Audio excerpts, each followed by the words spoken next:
तो दोस्तों आज जो है कि बिहार डीएलएड एंट्रेंस एग्जाम 2025 यानी कि जिसका 9 सितंबर को एग्जाम है उसके लिए एक ओरिजिनल क्वेश्चन पेपर लेके आए हुए हैं। जिस प्रकार से क्वेश्चन पूछा जा रहा है सेम टू सेम उसी पैटर्न का है, तो पूरा इसे याद जरूर कर लीजिएगा। यहां से प्रबल संभावना है कि आपके पेपर में प्रश्न आएगा। और जिसका भी आगे एग्जाम है, जिसका 10 तारीख 11 या 12 तारीख को है, उसके लिए भी इंपॉर्टेंट है, तो पूरा कंप्लीट आप जरूर कर लीजिएगा। तो चलिए शुरू करते हैं। सभी एक बार सेशन को लाइक करके शेयर जरूर कीजिएगा, अपना प्यार इस वीडियो को जरूर दे दीजिएगा आप सभी। तो चलिए शुरू करते हैं। आज का फर्स्ट क्वेश्चन है कि विश्व की कितने प्रतिशत जनसंख्या भारत में रहती है। तो देखिए यहाँ पर भारत में जनसंख्या की बात किया गया है, तो लगभग जो है कि 17.59%, ध्यान दीजिएगा आप सभी, या 17.5% भी ऑप्शन में आपको देखने के लिए मिल जाता है। देखिए अगर 2011 जनगणना की बात किया जाए तो इसके अनुसार ध्यान दीजिएगा आप सभी 17.5% है।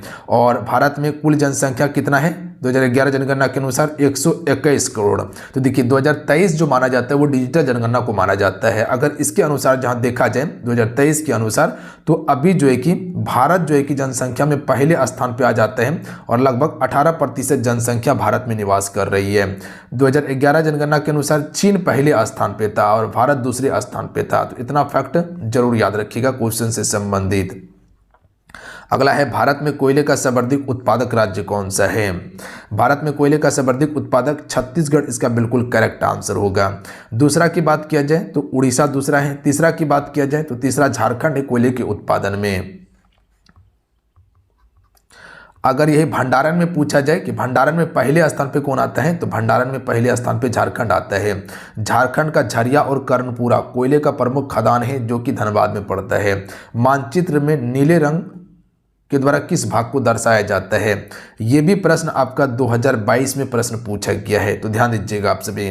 तो देखिए ये आपका जल को दर्शाया जाता है, याद रखिएगा आप सभी। जैसे कि समुद्र हो गया, जल हो गया, झील हो गया, ये सभी को नीले रंग से दर्शाते हैं। अब तो ये प्रश्न पूछ लिया गया है, आगे क्या प्रश्न पूछा जा सकता है यहाँ ध्यान दीजिएगा आप सभी।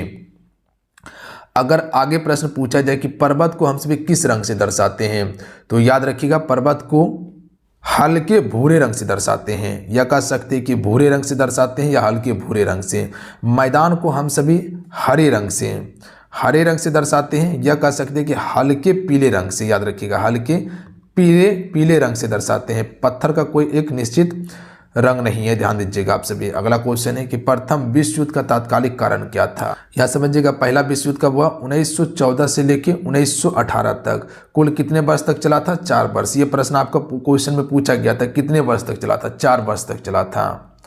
इसका राइट आंसर ऑप्शन में भी हो जाएगा। जो ऑस्ट्रिया का राजकुमार था युवराज आर्क ड्यूक फर्डिनेंड, इसकी हत्या कर दी गई थी कहाँ पे, सेराजेबो में हत्या कर दी गई थी, जिसके कारण से जो कि ये युद्ध प्रारंभ हुआ था। और ये हत्या कब हुआ था, 28 जून को हत्या किया गया था, 28 जून 1914 को। उसके बाद जो है कि प्रथम विश्व युद्ध की शुरुआत हुई थी। तो ऑप्शन में भी इसका राइट आंसर होगा, ध्यान दीजिएगा आप सभी। अगला है अंतर्राष्ट्रीय मुद्रा कोष IMF का मुख्यालय कहाँ स्थित है। अच्छा यहीं से एक प्रश्न याद रखिएगा कि 1915 में अमेरिका यानी कि USA जो है कि आपका प्रथम विश्व युद्ध में शामिल हुआ था, याद रखिएगा आप सभी। 1915 में हुआ था। और उसके बाद एक वर्साई की संधि हुआ था आपका। वर्साई की संधि हुआ था कब, 1919 में आपका वर्साई की संधि हुआ था। कब हुआ था, 1919 में आपका वर्साई की संधि होता है। डेट को जरूर याद रखिएगा जो इंपॉर्टेंट है आपके लिए। चलिए इस क्वेश्चन का आंसर कीजिएगा आप सभी। देखिए मुद्रा कोष की अगर बात किया जाए तो ये आपका वाशिंगटन DC में इसका मुख्यालय है। ऑप्शन में भी राइट आंसर हो जाएगा। देखिए मनीला में जो किसका मुख्यालय है, मनीला में, तो आपका ADB बैंक का मुख्यालय है, यानी कि एशियाई विकास बैंक का मुख्यालय है मनीला में। तो ध्यान देंगे आप सभी। यही से प्रश्न याद रखिएगा। अगर IMF की स्थापना की बात किया जाए तो 1944 में इसकी स्थापना हुआ था और वाशिंगटन DC इसका मुख्यालय है, तो याद रखिएगा आप सभी। और न्यूयॉर्क में किसका मुख्यालय है, तो यहाँ पर संयुक्त राष्ट्र संघ का मुख्यालय है। संयुक्त राष्ट्र संघ का मुख्यालय जो है ये कहाँ पर है, न्यूयॉर्क में है। तो याद रखिएगा 3 से 4 फैक्ट को। अगला है कि भारत में स्थित लोनार झील किस प्रकार की झील है। तो देखिए लोनार झील जो है ये आपका एक क्रेटर झील है जो कि उल्का पिंड के गिरने से इसका निर्माण हुआ था। और ये झील कहाँ पे है, तो ये आपका झील महाराष्ट्र में है। ये एक फैक्ट याद रखिएगा, क्वेश्चन पूछा जाता है। लेगुन झील आप सभी देखते हैं जो आपका उड़ीसा में समुद्र तट पर स्थित झील है चिल्का, वो आपका एक लेगुन झील है। स्वतंत्र एवं निष्पक्ष चुनाव कराने की जिम्मेदारी किसकी है, तो ये आपका चुनाव आयोग का होता है, याद रखिएगा आप सभी। अच्छा, यहाँ पर आप सभी चुनाव आयोग की बात आया हुआ है, तो चुनाव आयोग की स्थापना कब हुआ था, ये एक डेट याद रखिएगा, 1950 में चुनाव आयोग की स्थापना हुआ था। अगला क्वेश्चन है कि निम्नलिखित में से कौन सी फसल भोजन और चारे के रूप में प्रयोग किया जाता है।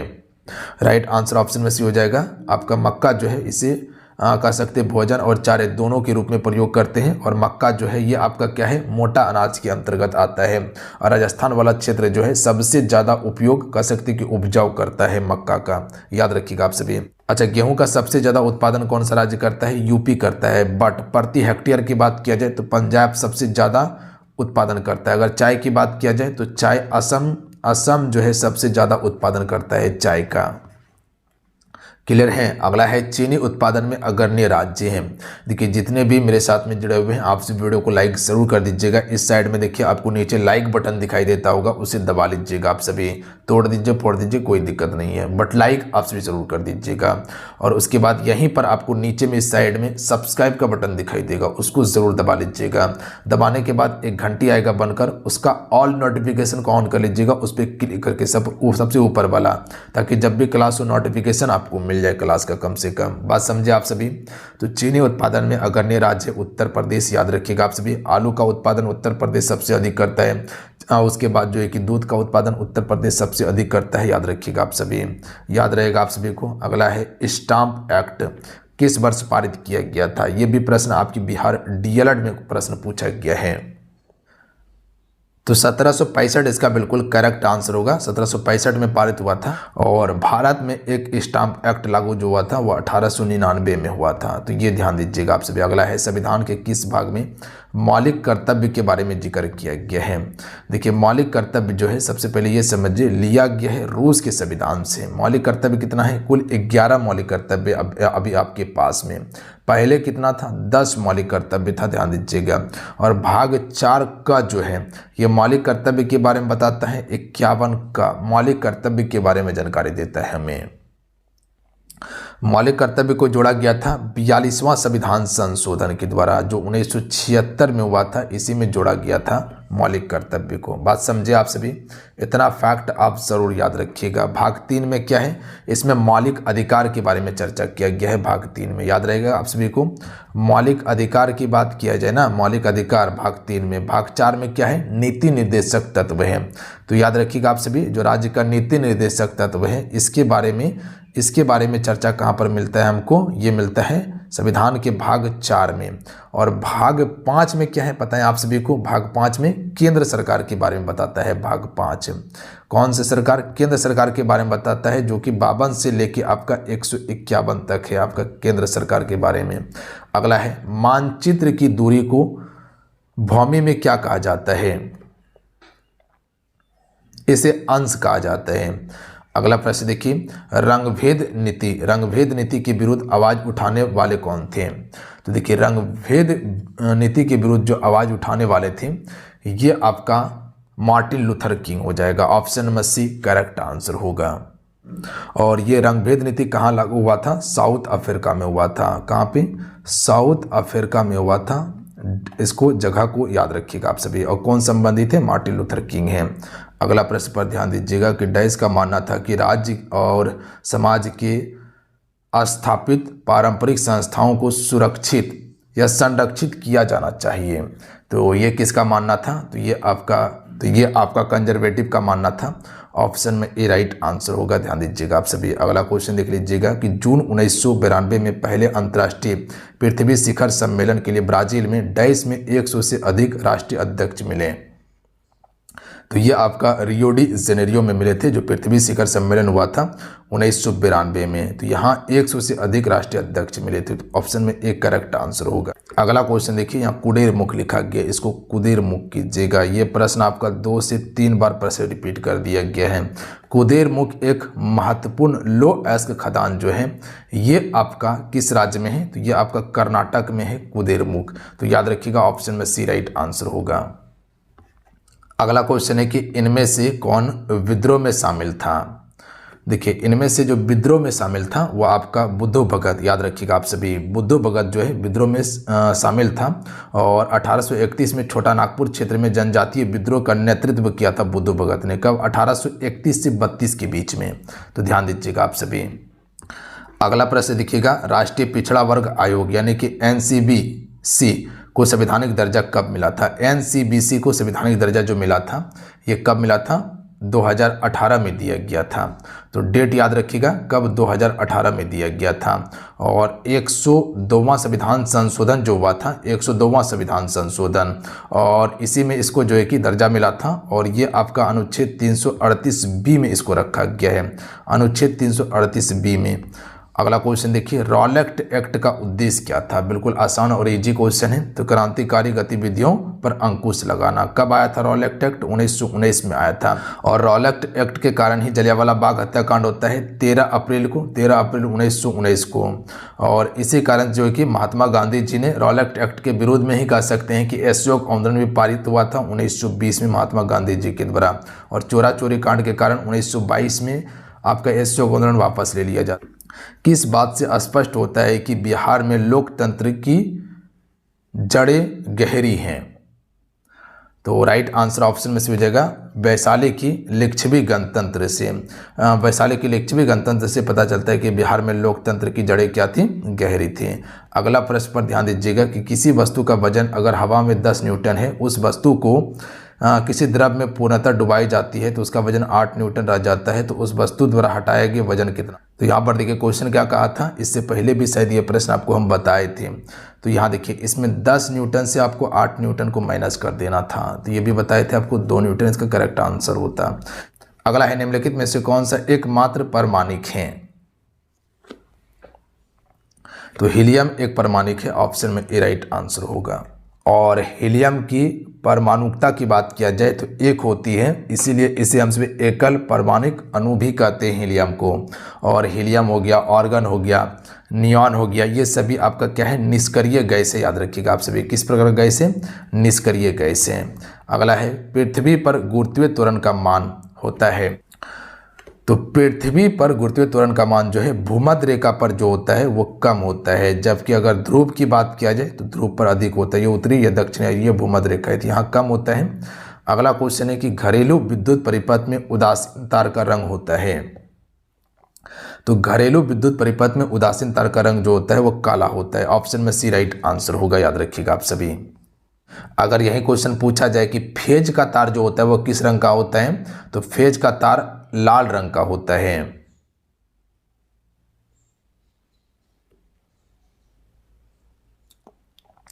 अगर वही अर्थिंग के बारे में क्वेश्चन पूछा जाए कि अर्थिंग का रंग जो होता है, अर्थिंग का जिसे ग्राउंड तार कहा जाता है, इसका रंग जो होता है वो हरा भी रह सकता है या पीला भी होता है, पीला भी होता है। तो याद रखिएगा आप सभी अर्थिंग का। अगला है, इनमें से कौन सा लक्षण प्रभावी है?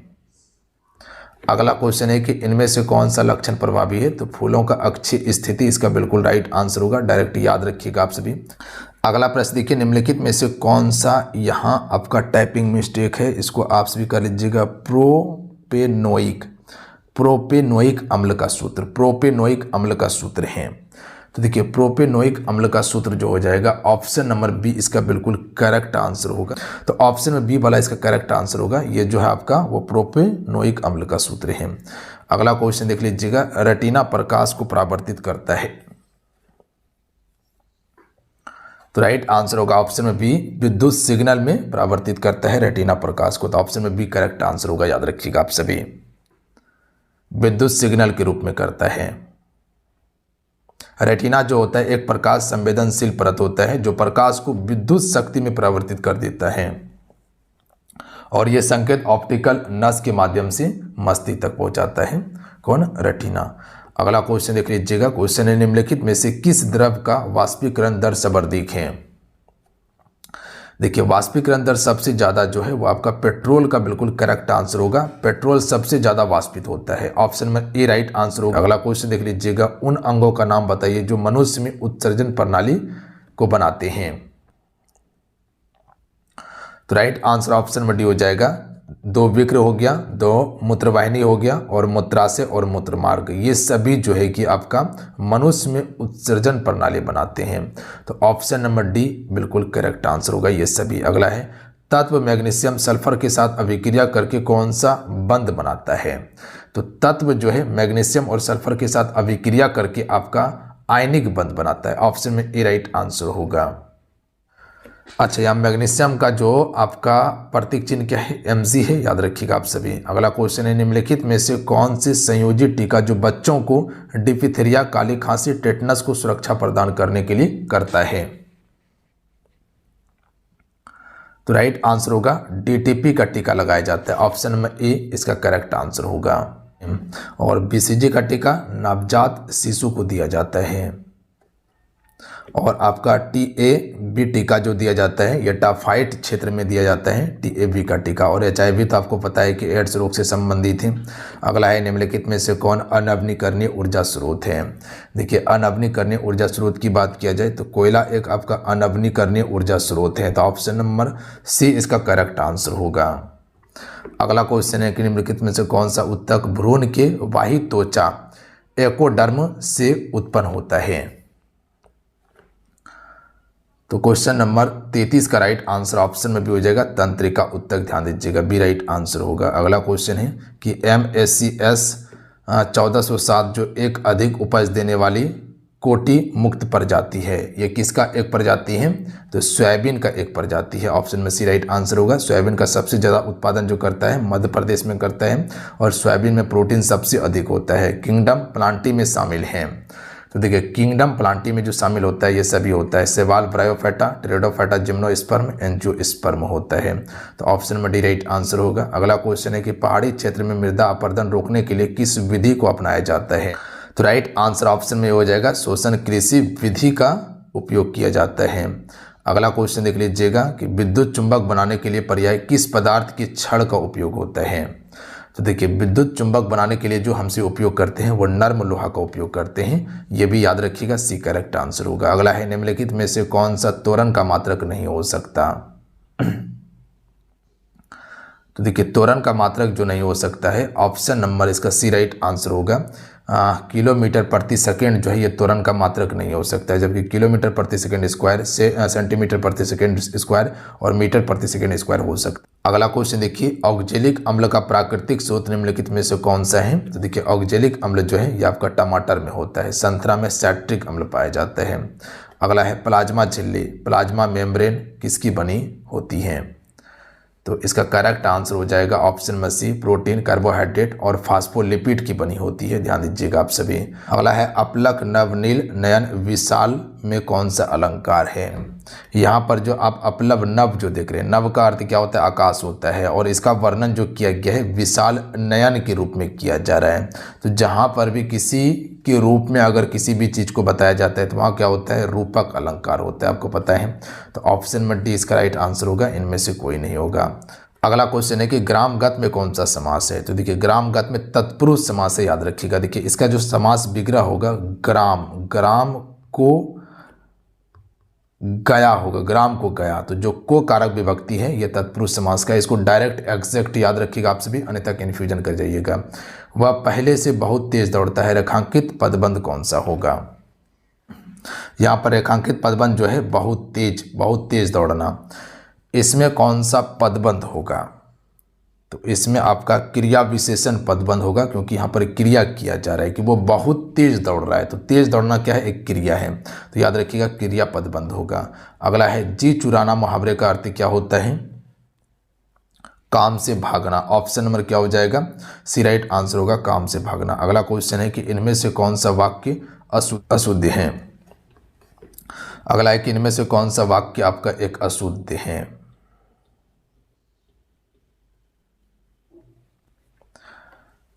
राइट आंसर हो जाएगा ऑप्शन नंबर बी, इसका करेक्ट आंसर होगा दूध में कौन गिर गया। ये आपका अशुद्ध वाक्य है। शुद्ध क्या हो गया, दूध में क्या गिर गया सही होगा, तो कौन नहीं, यहाँ पर क्या होगा, ध्यान दीजिएगा कि दूध में क्या गिर गया। बाकी बात ये सभी सही है आपका। तुझे क्या चाहिए, तुम तो अपना काम करो, राजू और उसका पुत्र चला गया। अगला है दही बड़ा में कौन सा समास है। देखिए दही बड़ा में जो है आपका, ये आपका मध्यपोली क्रमधारय समास होगा। ऑप्शन में ए राइट आंसर होगा। डायरेक्ट एग्जैक्ट याद रखिएगा प्रश्न को आप सभी। अगला क्वेश्चन है कि, अगला क्वेश्चन देखिए, अलंकार से क्वेश्चन दिया गया है कि पुलक प्रकट करती है धरती हरित तृणों की नोक से, मानो झूम रहे हो तरु भी मंद पवन की झोंक से। इस पंक्ति में कौन सा अलंकार है। तो यहाँ पर देखिए एक शब्द देखने के लिए मिलेगा आपको, मानो शब्द। इसमें कौन सा अलंकार होगा, उत्प्रेक्षा। उत्प्रेक्षा अलंकार में ही मानो हो गया, जनु हो गया, जनु देखने के लिए मिलता है।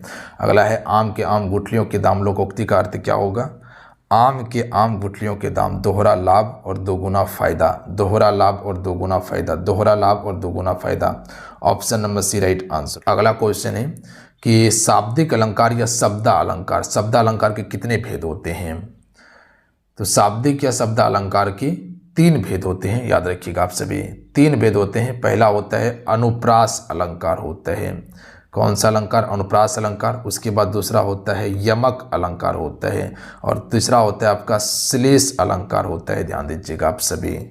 अगला क्वेश्चन है कि परमात्मा में कौन सी संधि है। देखिए परमात्मा में आपका जो संधि है वो आपका दीर्घ संधि। ऑप्शन में ए राइट आंसर होगा। इसका संधि विच्छेद क्या होगा, परम धन आत्मा होगा। याद रखिएगा परम धन आत्मा से परमात्मा बनता है। और यहाँ जो देख रहे हैं आ और आ से मिलकर जो आ बना हुआ है, ये आपका दीर्घ संधि में ही होता है। ओ और आ से मिलकर जो आ बनता है, ये आपका किस में होता है, दीर्घ संधि में ही होता है। अगला है औषधि शब्द है, तो करेक्ट आंसर हो जाएगा ऑप्शन नंबर ए, तत्सम शब्द है। याद रखिएगा तत्सम जो संस्कृत का शब्द है, तद्भव जो बदला हुआ रूप है संस्कृत का, तो औषधि तत्सम शब्द है। अगला प्रश्न देखिए, रहमन पानी रखिए बिन पानी सब सुन, पानी गए ना उबरे मोती मानुष चून। अगर किसी भी चीज का पानी चल जाता है, या कह सकते हैं कि चूना बिना पानी का कोई काम का नहीं है। अगर मोती का पानी अगर चल जाए, यानी कि रंग चल जाए, तो कोई काम का नहीं होगा। और पुरुष का अगर, या कह सकते हैं कि आदमी का अगर इज्जत चल जाए, तो वो कोई काम का नहीं होगा। तो इसमें यहाँ पर शब्द शक्ति पूछा गया आप सभी से, तो इसमें आपका क्या हो जाएगा, शब्द शक्ति दोनों गलत है। इसमें आपका व्यंजना शब्द शक्ति होगा। ध्यान दीजिएगा ऑप्शन में डी राइट आंसर होगा।